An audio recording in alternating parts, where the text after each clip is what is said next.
مصر بتتعادل مع بلجيكا. لا لا لا لا، بلجيكا اللي تعادلت مع مصر.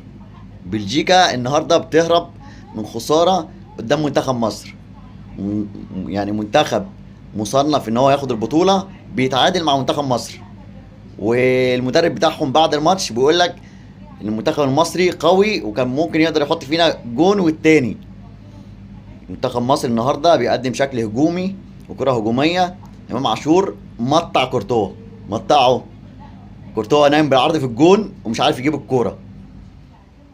النهارده جرأة من كابتن حسام، بيعمل التغييرات بتاعته، توازن بين الدفاع والهجوم. منزل حمزه عبد الكريم، منزل زيزو، مطلع حمدي فتحي، مطلع فتوح. النهارده اداء عالمي من منتخب مصر. نكمل بقى بنفس المستوى، نفس المستوى كده قدام نيوزيلندا عشان نتأهل ان شاء الله.